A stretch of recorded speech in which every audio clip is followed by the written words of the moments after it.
नमस्कार, आवाज अड्डा में आपका स्वागत है। आपके साथ मैं हूं विपिन भट्ट और आज हम बात कर रहे हैं कि कोरोना क्या आपस में डालेगा दरार। थोड़ा समझना होगा इस टॉपिक को, क्योंकि कोरोना से लड़ाई अब एक मुकाम तक पहुंच गई है।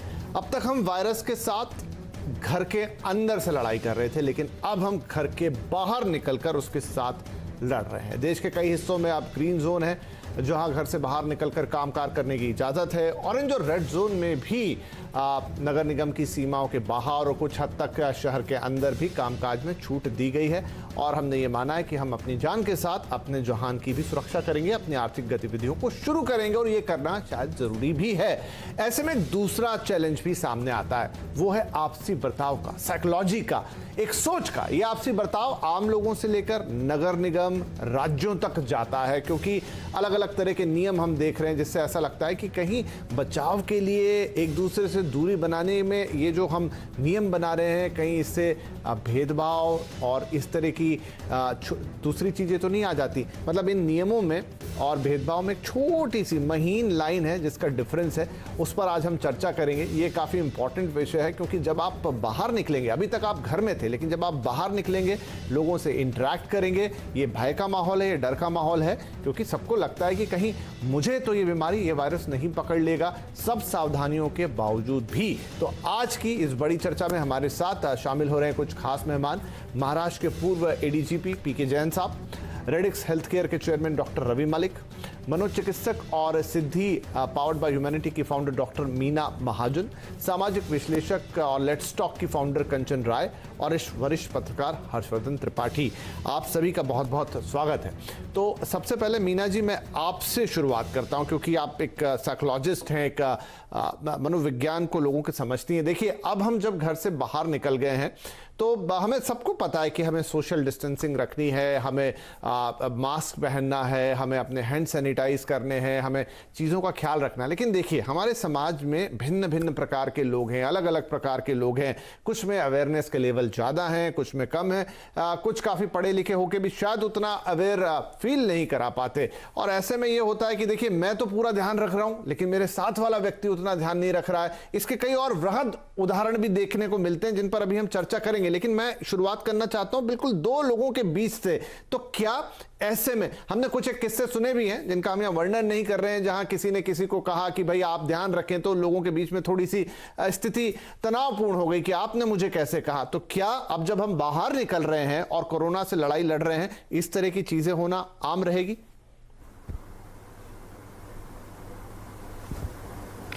जी, सबसे पहले तो नमस्कार और thank you so much for having me on this platform.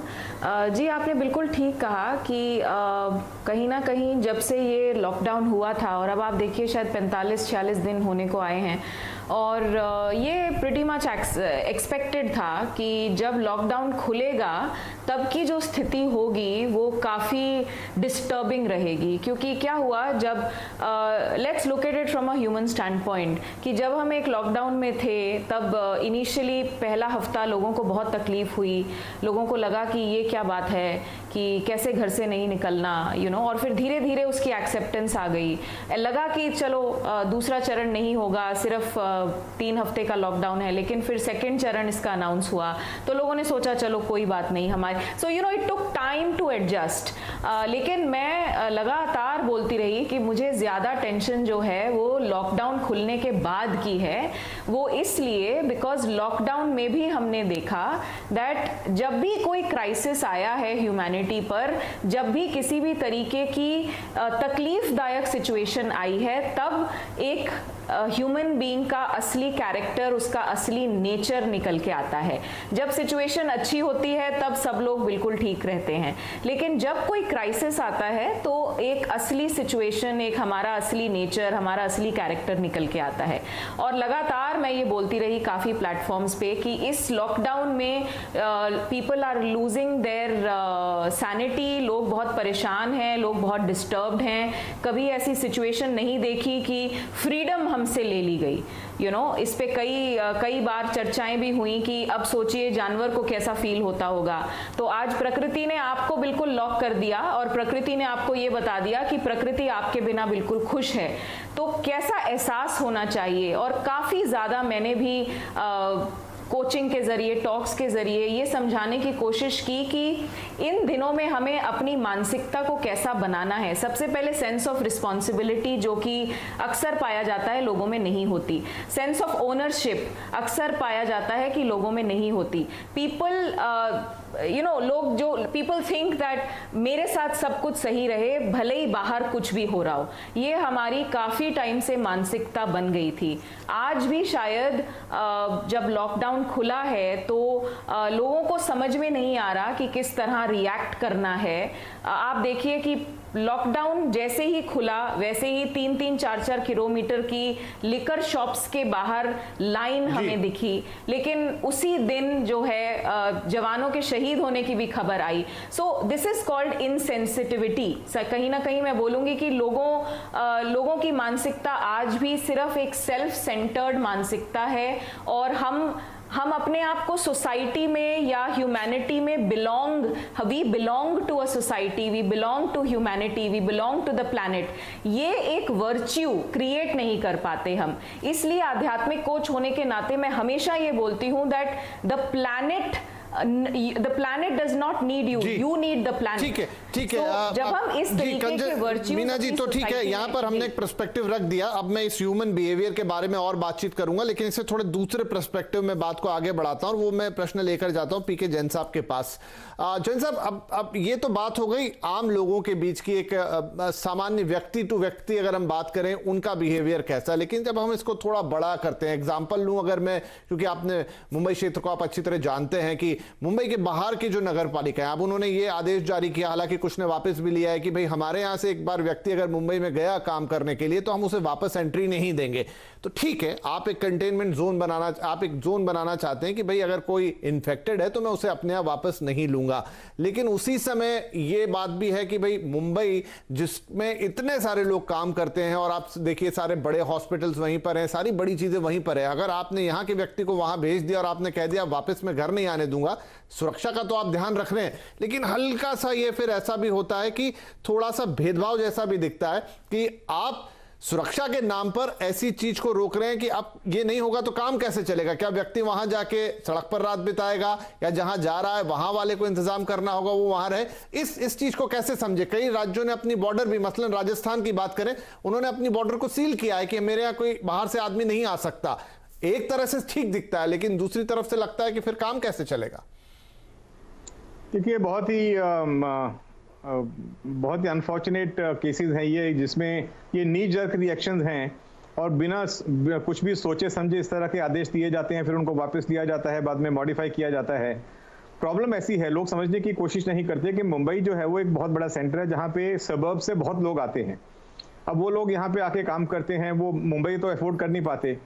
अब अगर ये जवाबदारी अगर उनके जो एम्प्लॉयज़ हैं उनके ऊपर भी डाल दी जाए तो ये भी सही नहीं होगा, क्योंकि वो लोग रहेंगे कहाँ पे, और उनके रहने की, टॉयलेट की व्यवस्था, रहने की व्यवस्था, खाने पीने की व्यवस्था, इसके बारे में कोई सोचा नहीं जाता। इस तरह के आदेश जारी कर दिए जाते हैं कि ये लोग मुंबई में नहीं आएंगे, मुंबई में जाएंगे तो फिर वहीं रहेंगे।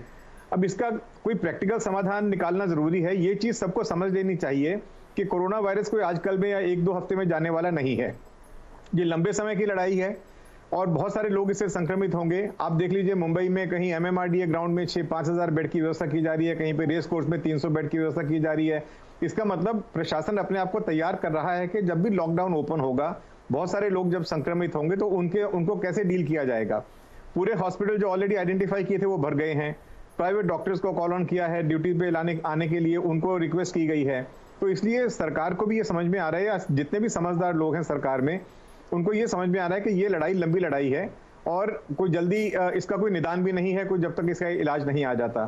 तो जो टाइम है उसका क्वारंटाइन का टाइम है या उसको जो ट्रीटमेंट का टाइम है, वो टाइम हर व्यक्ति को देना ही पड़ेगा। और बहुत सारे लोग इससे संक्रमित होने वाले हैं आने वाले समय में।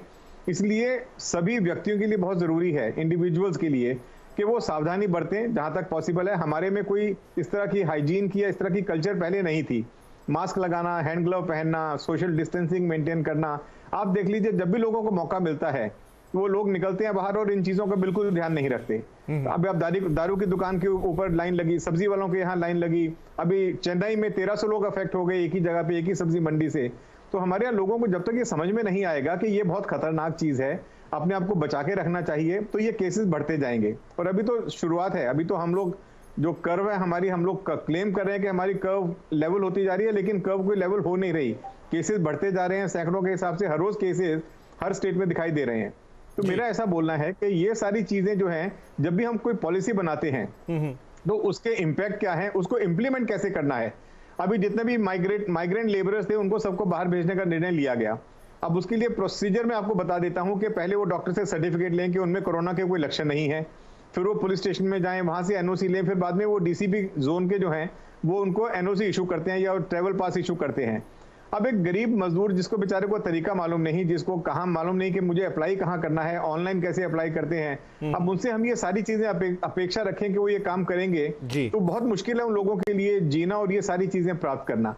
उसके लिए बहुत क्लियर पॉलिसी एक ले डाउन कर देनी चाहिए थी। उसकी मोडेलिटीज जो हैं वो ले डाउन करनी बहुत जरूरी थी, और उनका आप लोगों के माध्यम से उसको प्रसार करना चाहिए था, उसको एडवर्टाइज करना चाहिए था, ताकि लोगों को पता चले कि हमारे को करना क्या है, जाना कहां पर है जी। अब ये सारी चीजें, हाथ धोना है, नहाना है, सैनिटाइजर यूज करना है, मास्क यूज करना है, ये सारी चीजें तो बहुत कॉमन प्लेस हो गई हैं, लेकिन उसके बावजूद भी बहुत सारे लोग इनको फॉलो नहीं करते। आप ठीक कह रहे हैं सर। तो हम आते हैं इस पर भी, इंडिविजुअल के साथ तो जो है इस समय स्थिति, उस पर और जैसे मैंने कहा चर्चा करेंगे। मैं हर्षवर्धन त्रिपाठी के पास जाता हूं। हर्ष जी, बहुत बार ये भी देखने को मिल रहा है, हालांकि हम ये भी मानते हैं कि अनप्रेसिडेंटेड सिचुएशन है, पहले ऐसा कभी हुआ नहीं, लेकिन उम्मीद तो यही की जाती है कि चाहे वो छोटी सी नगर पालिका हो, कोई छोटा सा एडमिनिस्ट्रेटिव ब्लॉक हो, सरकार हो, राज्य सरकार हो, वहां पर कुछ विशेषज्ञ रहते हैं जो पॉलिसीज को डिजाइन करते हैं, थोड़ा दूर का सोचते हैं। लेकिन कई बार जिस तरह की घटनाओं की हम बात कर रहे हैं, ऐसा लगता है कि कुछ नीजर रिएक्शन पॉलिसीज आ जाती हैं। फॉर एग्जाम्पल, एक अभी बात उदाहरण यहां पर जैन साहब ने भी दिया। तो इस समय सरकारों को या जो भी एडमिनिस्ट्रेटिव बॉडी है, जिस भी लेवल पर है, उसे किस तरह बिहेव करना चाहिए? क्या प्रैक्टिकल ज्यादा होना चाहिए या रैशनल ज्यादा दिखना चाहिए?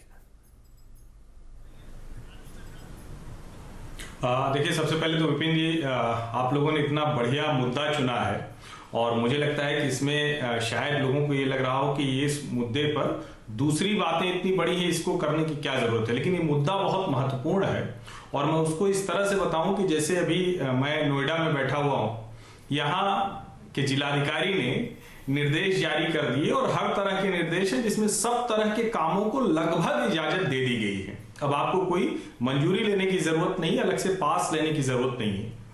लेकिन मैं अपनी सोसाइटी में ही देख रहा हूं, या दूसरी जो सोसाइटीज हैं उसमें देख रहा हूं, कि वो ये कह रहे हैं कि जो काम वाले हैं, आपकी काम वाली है, या कार साफ करने वाला है, या धोबी है, वो ना आए, क्योंकि वो आएगा तो हमारे यहां वो खतरा बढ़ जाएगा। फिर वो कह रहे हैं कि वो 2-3-4 घरों में जाएगा तो वो खतरा बढ़ जाएगा।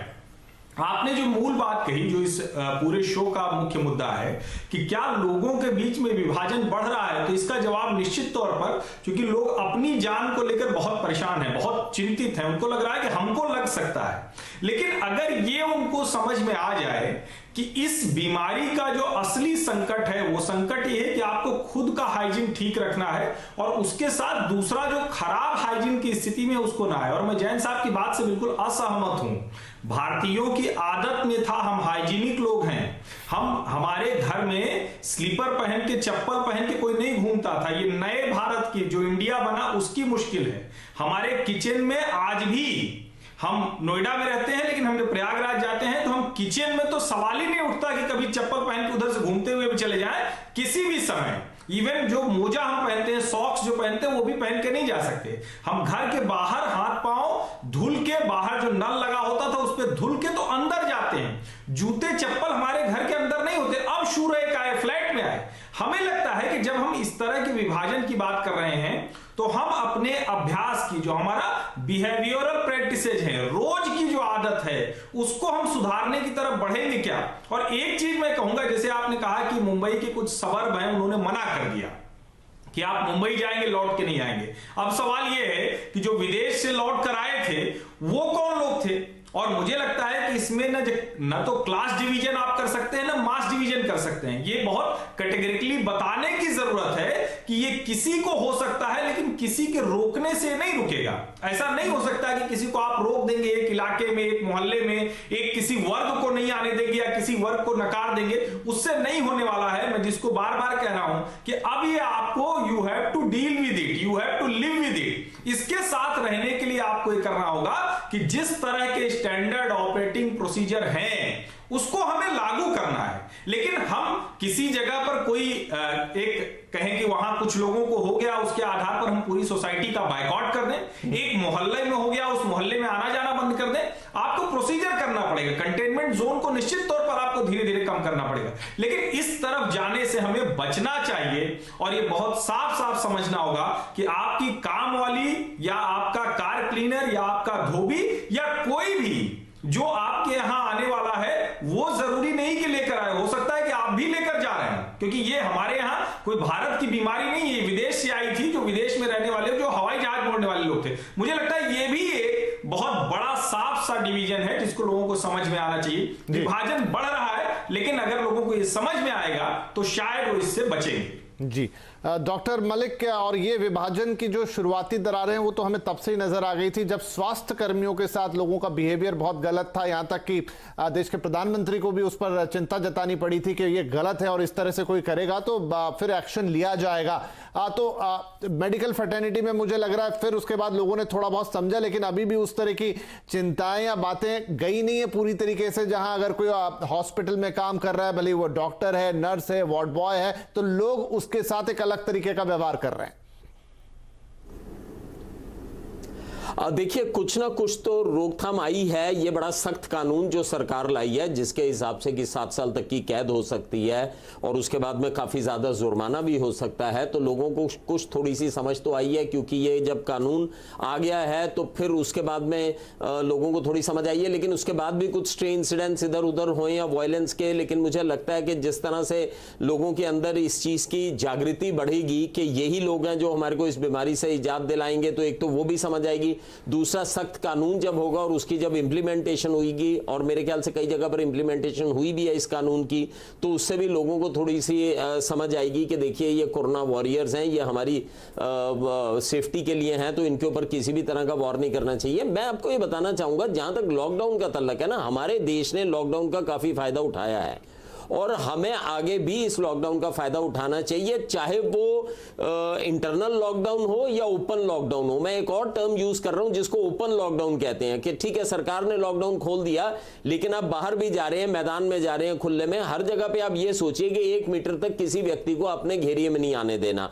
So it is something like के ओपन लॉकडाउन है और आप अपनी हैंड हाइजीन और अपना मास्क वगैरह सबकी जो है प्रॉपरली प्रिकॉशंस ले रहे हैं। हमारी कोशिश ये होनी चाहिए जो रेड जोन है उनको बहुत बचा के रखें और उनको कोशिश करें ऑरेंज में लाएं, और जो ग्रीन जोन है उसके अंदर हम अपनी इकोनॉमी को स्ट्रेंथन करें और ये भी कोशिश करें कि ग्रीन जोन में बीमारी ना आए।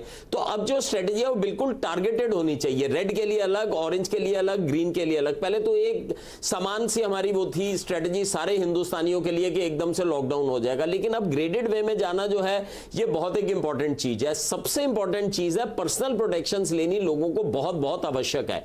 जैसे इन्होंने कहा, मैं भी इस बात से एग्री करता हूं, हो सकता है कि कोरोना हमारा लाइफस्टाइल ही बन जाए और आगे भी हमारे आने वाले टाइम में हमारे को कोरोना के साथ में हो सकता है केसेस कम हो जाए, लेकिन स्मोल्डरिंग केसेस थोड़े चलते रहें। तो ऐसी स्थिति में हमारे को बहुत इंपॉर्टेंट हमारे लिए ये है कि हमारी एक जो हमारे पूरे जीवन शैली में जो है ये चीजें आ जानी चाहिए। मैं एक छोटी सी बात बताना चाहूंगा, मास्क लगाना, सोशल डिस्टेंसिंग करना, हैंड हाइजीन करना, ये सिर्फ कोरोना को नहीं, ये हमारे को पहले भी करनी चाहिए थी। ये टीबी से मैं आपको बता दूं 5 लाख लोगों की मृत्यु होती है हर साल, लेकिन हमने कभी आज तक नहीं सोचा कि मास्क पहने, उसकी भी जो ट्रांसमिशन है इसी तरह से होती है।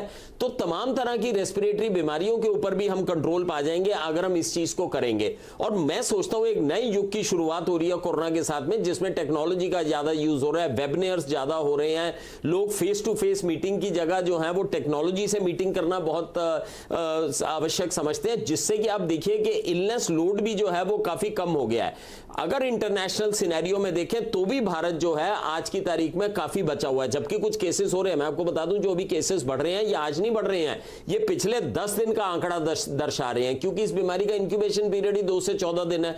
उसके बाद बीमारी को मृत्यु दर तक ले जाने में 3, 4, 5 दिन लग जाते हैं। तो ये जो आज आंकड़े आ रहे हैं ये आज से 2 हफ्ते पहले के थे, लेकिन आज जो हो रहा है वो हमारे को कल पता चलेगा कि उनके आंकड़े क्या आते हैं आफ्टर 2 वीक्स। और सबसे बड़ी बात है कि लोगों को मॉब्स की तरह, लाइनों की तरह, शराबों की दुकानों पे इस तरह से खड़ा बिल्कुल नहीं होना, क्योंकि ये हमारी जान और माल की सुरक्षा। लास्ट में मैसेज ये देना चाहूंगा, जितने बुजुर्ग 60 साल से ऊपर हैं, जितनी प्रेग्नेंट महिलाएं हैं और जितने बच्चे 10 साल से छोटे हैं, उनका हमें खास ध्यान रखना चाहिए, तो हम इस रास्ते से पार पा जाएंगे। जी ठीक है।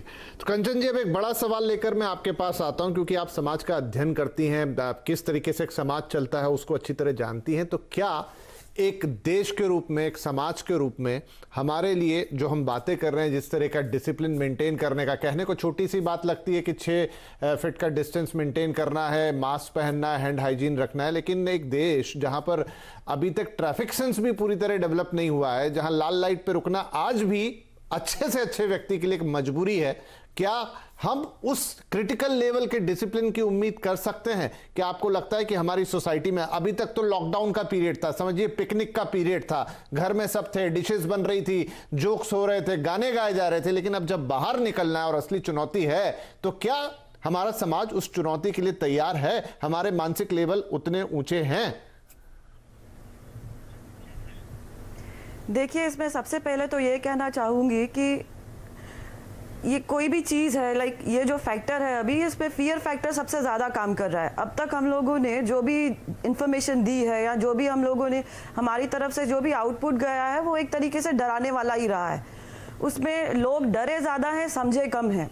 अगर हम लोग उनको अच्छे तरीके से समझाएंगे, बताएंगे, तो वो बिल्कुल समझ जाएंगे और धीरे धीरे उस चीज़ को हमें इनकॉर्पोरेट करना है, लाइक डीप रूट्स तक लेके जाके। नहीं, लेकिन कंचन जी, मैं ये आपसे पूछना चाहूंगा कि हमने कैसे लोगों को डरा दिया? हमने तो शुरू से यही, या जहां पे भी जो चाहे सरकार की तरफ से हो, मीडिया की तरफ से हो, या किसी भी और तरफ से, मैसेज तो यही स्प्रेड हुआ, हैंड हाइजीन का ख्याल रखिए, लोगों से डिस्टेंस बनाइए, सोशल डिस्टेंसिंग रखिए। डराने वाली बात तो कहीं ऐसी गई नहीं, मतलब आपको ये तो कहना ही पड़ेगा कि कोरोना जानलेवा है। नहीं, एक्चुअली हाँ ना, उसके लिए तो कोई ऑप्शन ही नहीं है। हम लोगों ने जो भी इंफॉर्मेशन दी है सब सही दिया है। हम लोगों ने सोशल डिस्टेंसिंग के लिए कहा गया है, हम लोगों ने हैंड सैनिटाइजिंग के लिए कहा गया है, वो सब बिल्कुल ठीक है। लेकिन जो एक लेवल के लोग हैं, जिनको ना सैनिटाइजेशन का मतलब है, जिनको ना अपने हाइजीन का मतलब पता है, उनको हम लोग जाके कहेंगे कोरोना आ रहा है, आप हाथ धो लीजिए, कोरोना आ रहा है, आप ये कीजिए। इससे बेटर है हमें उनको ये समझाना चाहिए कि आप अगर ये करेंगे तो इसका रिजल्ट ये आएगा। हम लोगों ने एक तरीके से उस चीज़ को इतना यानी बड़ा चढ़ा के बताया है, लेकिन उसका जो एक्चुअल रूट कॉज है, उसका जो रिजल्ट आ सकता है, वो हमने नहीं बताया। आज की डेट में भी आप देखिए कि ऐसे भी किस्से आ रहे हैं कि जहाँ पे एक आदमी दूसरे आदमी के पीछे भाग रहा है क्योंकि उसने मास्क नहीं पहना है। तो उसको ये तो पता होना चाहिए कि मास्क पहनना ज़रूरी है, साथ ही साथ ये भी पता होना चाहिए कि अगर मैं उसके पीछे जा रहा हूँ, मैं अगर उसके टच में आ रहा हूँ, तो कहीं ना कहीं अगर वो पॉजिटिव है तो उसका इम्पैक्ट मुझे भी आएगा। तो उस तरीके की जो इन्फॉर्मेशन है, जो माइनर लाइक जो रूट कॉज की इन्फॉर्मेशन है, वो ज़्यादा तरीके से फैलाने की ज़रूरत है, रादर देन कि उसको एक लेवल पे लेके आके और हम लोगों ने बस ये करना है, ये करना है, ये करना है बताया है। क्यों करना है, किस लिए करना है, उसके करने से क्या होगा, क्या नहीं होगा, ये सब चीज़ें अभी तक एक पूरे सेगमेंट में नहीं पहुंची है। अगर पहुंची होती तो इतने सारे लोग जो अफरा तफरी में भाग रहे हैं, ये कर रहे हैं, वो नहीं करते, वो रुके रहते, एक जगह पे अपना ध्यान रखते, अपने आसपास के लोगों का ध्यान रखते। यहाँ पे एक तरीके से मुझे जहाँ तक लगता है कि एक डर का माहौल बन गया है और उस माहौल से निकलना बहुत ज़रूरी है। हम लोगों को ये नहीं, अपना जो हम लोग जो काम कर रहे हैं उसे नहीं छोड़ा है। ठीक है, डॉक्टर रवि मलिक यहाँ पर कुछ कहना चाहते हैं, तो डॉक्टर मलिक, कंचन जी जो बात कह रही हैं, मुझे ये चीजें बहुत सारे लोगों को पता चल चुकी हैं। इसमें सिर्फ दिक्कत ये है कि आप मुंबई की सिचुएशन लीजिए, धारावी जैसी जगह पे एक 10 बाई 10 की खोली में 6 लोग 8 लोग रहते हैं। उसके बाद में वो लोग, उनका आपस में कोई सोशल डिस्टेंसिंग नहीं है, पानी जो है वो दिन में 2 बार आता है, टॉयलेट है वो कॉमन है। तो आदमी ये कहे कि बार बार हाथ धो, उनके पास में व्यवस्था ही नहीं है वो पानी से बार बार हाथ धोने की, सैनिटाइजर यूज करने की, उतने इकोनॉमिक उनके फाइनेंशियल रिसोर्सेज नहीं है। बहुत बड़ी दिक्कत है ये लोगों को, हालांकि पता चल चुका है ये सारी चीजें हैं। और दूसरा ये लगता है कि अब लोगों को थोड़ा सा ऐसी भी एक मेंटेलिटी हो गई कि हो गया तो क्या हुआ, जब होगा तब देखा जाएगा। ये सारी चीजें एक पर्टिकुलर समाज में आ चुकी हैं। एक बहुत सारे लोग जो हैं वो इन चीजों के बारे में बिल्कुल सोचते ही नहीं। मतलब आप देख लीजिए कि इतने दिन से एजुकेटिव प्रोग्राम आपके माध्यम से हर चैनल के ऊपर कोविड के ऊपर डिस्कशन चल रही है, क्या उसकी आउटकम है वो चल रहा है। उसके बाद भी जो रिजल्ट मिलना चाहिए वो मिल नहीं रहा। जैसे कहीं पे सब्जी की दुकान खुलती है या सब्जी की मार्केट खुलती है, लोग मैं इसमें ये बताना चाहूंगा। जी डॉक्टर साहब, ठीक है, हाँ जी बोलिए।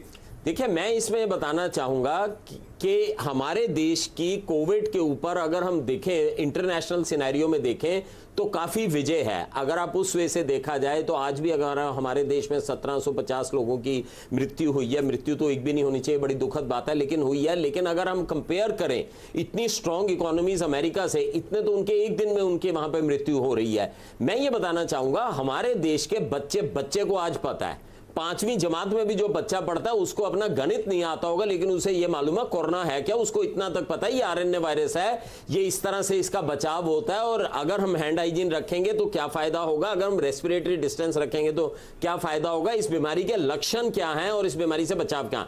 जहां तक हेल्थ एजुकेशन का तल्लक है, मैं सोचता हूं कि विश्व में इतनी जबरदस्त हेल्थ एजुकेशन, चाहे वो मीडिया के थ्रू आई, न्यूज़पेपर्स के थ्रू आई, जैसे भी आई, इस तरह की जो हेल्थ एजुकेशन है वो बहुत कम जगहों पर होगी। हेल्थ एजुकेशन की कोई कमी नहीं है हमारे इधर।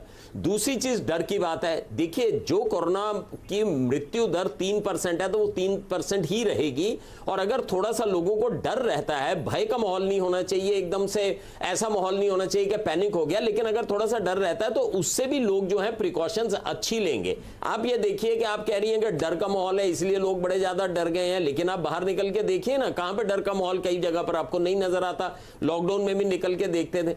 तो मेरे हिसाब से जहां तक हेल्थ एजुकेशन है उसकी कोई कमी नहीं है, लोगों में जागरूकता है उसकी कोई कमी नहीं है। केवल कमी है तो कुछ केयरलेस एटीट्यूड्स की कमी है, जिसके लिए कि केयरलेस एटीट्यूड्स के लिए कुछ ना कुछ हमारे को प्रावधान रखने चाहिए, सख्ती के प्रावधान रखनी चाहिए, नेमिंग शेमिंग होनी चाहिए, बड़ी इंपॉर्टेंट चीज है। लेकिन मैं ये सोचता हूं कि आप दिन में आज केवल एक दिन भी आप टीवी खोल लेंगी तो आपको कोरोना के बारे में हर चीज पता चल जाएगी। दूसरी बात यह है कि पर्सनल रिस्पॉन्सिबिलिटी लेनी बड़ी जरूरी है। लोग सोचते हैं कि स्टेट हेल्थ जो है वो स्टेट सब्जेक्ट है, सरकारें देखेंगी, ये नहीं है, हमारे को पर्सनल वो रखना है।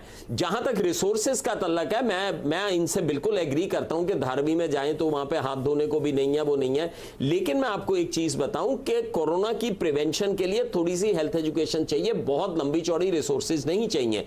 डेफिनेटली कई जगहों पे बहुत दिक्कत है, एक घर में ही 6 लोग रह रहे हैं तो कई बार बड़ी दिक्कत आती है, लेकिन बहुत लंबे चौड़े रिसोर्सेज नहीं चाहिए। Plain soap and water, that is all what you need for this thing. हो सकता है कुछ लोगों के पास ऐसे भी ना हो हमारे देश में, मैं ये नहीं कह रहा, लेकिन हमको कोई बड़े बड़े महंगे सैनिटाइजर्स की आवश्यकता नहीं है। हाँ जी बोलिए। जी कंचन जी।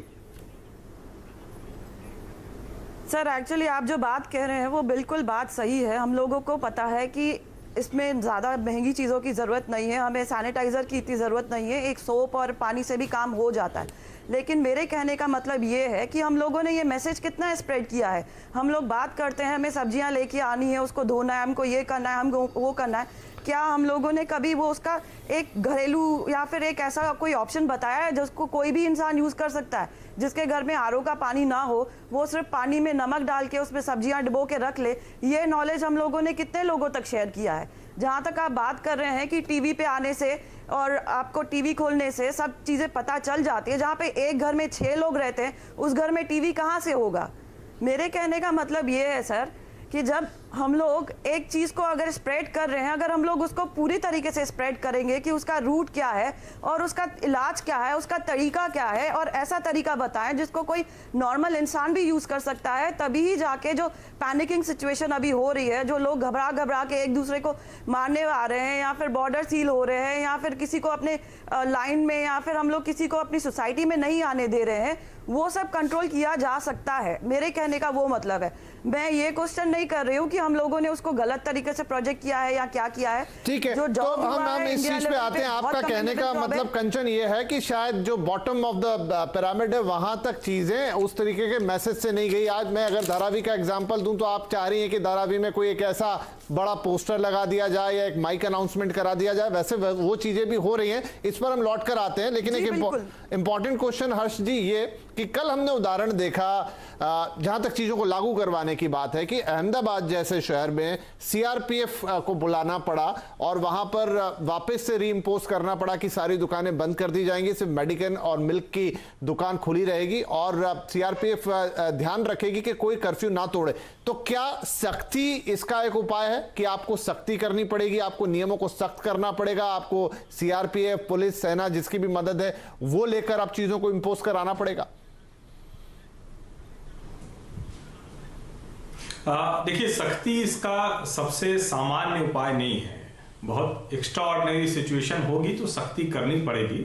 और इस देश में अच्छी बात ये रही है, मैं दुनिया के सभी देशों के मुकाबले बात ना भी करूं, हम सिर्फ अपनी बात करें, तो भी आप समझिए कि भारत में ऐसी कोई बहुत बड़ी मुश्किल अभी नहीं हुई, कोई ऐसी लॉ एंड ऑर्डर की बहुत बड़ी मुश्किल नहीं हुई जिसको लेकर हम कहें कि इस तरह छिटपुट घटनाएं हुई हैं कहीं कहीं। लेकिन वो तो अगर किसी की जान जा रही है, कोई नहीं समझ पा रहा है और वो हॉस्पिटल में भी एडमिट है, तो डॉक्टर भी उसके साथ जबरदस्ती करेगा और उसको रोकने के लिए, उसका ही जीवन बचाने के लिए कुछ वो एहतियाती कदम उठाते हैं। लेकिन एक बड़ी जरूरी बात है जो यहाँ जिस चर्चा में हम लोगों को उस तरफ थोड़ा सा ज्यादा जाना चाहिए, उस तरफ जाने में एक जरूरी बात यह है कि जिसको हम कह रहे हैं कि सोसाइटी में विभाजन हो रहा है क्या, हमें निश्चित तौर पर, जैसे बार बार हम लोग कह रहे हैं कि सेंट्रलाइज्ड व्यवस्था नहीं होनी चाहिए, नीचे तय करें। जैसे केंद्र ने गाइडलाइन दे दी एमएचए ने, अब स्टेट गवर्नमेंट लेगी, उसके बाद डिस्ट्रिक्ट एडमिनिस्ट्रेशन लेगा। लेकिन क्या किसी जिला प्रशासन, जिले के व्यक्ति या किसी भी जगह को ऐसा कोई फैसला लेने की इजाजत होनी चाहिए कि वो तय कर ले कि हम किसे आने देंगे और किसे नहीं आने देंगे? निश्चित तौर पर अगर कहीं कंटेनमेंट जोन है या कोई रेड जोन है या कहीं ज्यादा इस तरह की स्थिति है, तो वहां के लोगों को भी नहीं निकलना चाहिए, जो स्वस्थ लोग हैं उनको भी, और दूसरों को भी वहां नहीं जाना चाहिए। लेकिन मान लीजिए कि किसी एक कंटेनमेंट जोन से किसी को किसी काम के लिए कहीं जाना है, जो सामान्य स्थितियों में चीजें खुल गई, वहां जा रहा है, तो अगर वो अपने इंतजाम के साथ जा रहा है तो उसको कोई रोके नहीं, उसके साथ कोई छुआछूत जैसा, अछूत जैसा जो दूसरी वजहों से करते थे वो व्यवहार नहीं किया जाए। ऐसे लोगों को, जहां वो बस्तियों में रहते हैं, उनको काम करने की इजाजत हो, क्योंकि आप अर्थव्यवस्था खोलने की बात कर रहे हैं। और अगर इस तरह का छुआछूत या अछूत वाला व्यवहार होगा तो कैसे हम उसको आगे बढ़ाएंगे? मुझे लगता है कि लार्जर पॉइंट ये है जिसपे बात करनी चाहिए, जिसका सॉल्यूशन खोजना चाहिए। और मैं कंचन जी की बात से कतई सहमत नहीं हूं। इस देश ने जितनी आसानी से अंतिम व्यक्ति तक हर बात पहुंचा दी है, और टीवी नहीं, मोबाइल होता और नहीं तो आसपास से हर चीजें पहुंच रही है, तो मुझे लगता है कि ये वाला थोड़ा सा हिस्सा नहीं है इस बहस में। असली चीज ये है कि जो विभाजन है कहां तक पहुंच रहा है, कौन से पॉइंट है और उसको कहां कहां जाकर रोका जा सकता है। और इसके लिए एक गाइडलाइन होनी चाहिए। हर शहर अपने हिसाब से करेगा ये नहीं हो सकता है, कम से कम इन मामलों पर एक गाइडलाइन होनी जरूरी है। ठीक है, तो सही बात भी है कि मेन ये है कि किस तरह का डिवाइड बन रहा है, उस डिवाइड को आप कैसे रोकेंगे। हालांकि बीच में हमने ले लिया, ये वाली बात भी आ गई कि भाई सोसाइटी में इस समय जागरूकता कितनी है और उसके तरीके क्या, लेकिन बात सही है, फोकस हमारा इसी बात पर है कि समाज में जिस तरह का रिफ्ट देखने को मिल रहा है, चाहे वो एडमिनिस्ट्रेटिव लेवल पे हो और फिर वो लोग आके रुकता है लोगों के इंडिविजुअल व्यवहार पर, उसको आप कैसे कंटेन करेंगे, क्योंकि जैसे जैसे अब ये चीज आगे बढ़ेगी, इस समस्या को आपको ज्यादा फेस करना पड़ेगा। चलिए, तो हम एक छोटा सा ब्रेक यहां पर ले लेते हैं। समस्या के कई पहलुओं पर हमने बात कर ली, लेकिन अब इस समस्या का उपाय क्या है, इसे आप कैसे ठीक करेंगे, इसे आप एक इंडिविजुअल लेवल पे कैसे ठीक करेंगे, इसे आप एक एडमिनिस्ट्रेटिव लेवल पे कैसे ठीक करेंगे, क्या पॉलिसीज में चेंजेस करने पड़ेंगे और क्या जरूरत है, उन सब पे बातचीत होगी छोटे से ब्रेक के बाद।